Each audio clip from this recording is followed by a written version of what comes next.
Hello everybody, ये बात 15 अगस्त की है जिस दिन भारत को आज़ादी मिली थी और हमारे देश के भावी प्रधानमंत्री वहां पर भाषण दे रहे थे और उसी दिन वहां पर अफगानिस्तान में लोकतंत्र की हत्या की गई थी और वहां पर एक शासक जिसका नाम तालिबान लिया जाता, हथियारों से लैस होकर उसने पूरे अफगानिस्तान पर कब्जा कर लिया और पूरे विश्व में अफरा तफरी मच गई।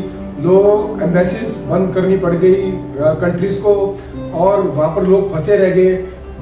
औरतों के ऊपर कैसे यात्राएं दी जाती हैं, ये वहां पर उसकी क्रूरता सामने पहले भी आई थी, अभी भी वहां पर दिख रही है।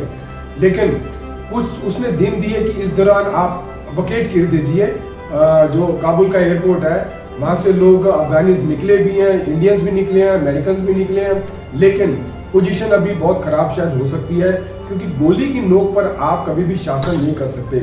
आर्मी का काम है कि गोली की नोक पर दुश्मन का सामना करना, लेकिन गोली की नोक पर आम आदमी को आप शासन की तरफ बढ़ाएंगे तो ये कठिनाई की तरफ बढ़ेगा। इसको लोकतंत्र की हत्या ही बोली जा सकती है।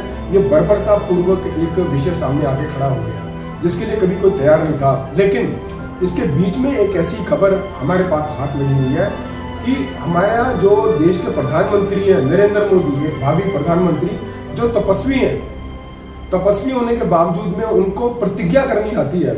एक भीषम प्रतिज्ञा उनके मन में आ चुकी है जिसको मैं दो पंक्ति में बताने का प्रयास करता हूं कि भीषम प्रतिज्ञा तो गुरु है कराते, विभीषण को भी अपनी राह पर है चलाते, राम का पथ तो सहज में दे जाते, रावण को भी होश दिलाते। अब कल युग की बारी है, नरेंद्र मोदी साहब आपकी बड़ी जिम्मेवारी है। हम ऐसे महापुरुष को क्यों नहीं समझ पाते हैं?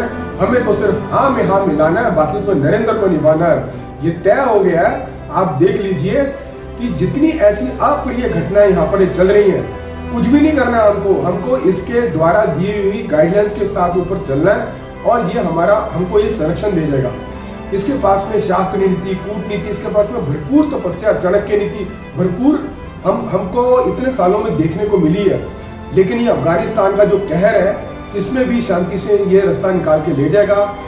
मैं इसके ऊपर ज्यादा कमेंट्स नहीं करना चाहता हूं, लेकिन इतना जरूर बोलूंगा, कुछ कंट्रीज का इसके साथ में गठजोड़ है। यूएसएसआर, अमेरिका और आपका हो गया पाकिस्तान, तुर्की और ऐसी कंट्रीज का इसके साथ में योगदान है ताकि ये चाइना, ये सब एक ऐसी शक्तियां लगी हैं ताकि भारत जो है ना वो उज्ज्वलता की तरफ मत बढ़े।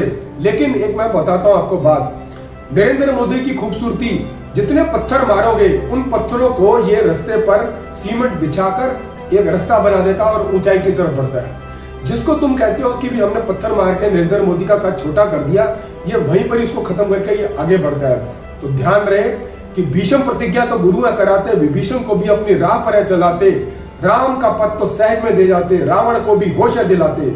अब कल युग की बारी है, नरेंद्र मोदी साहब आपकी बड़ी जिम्मेवारी है।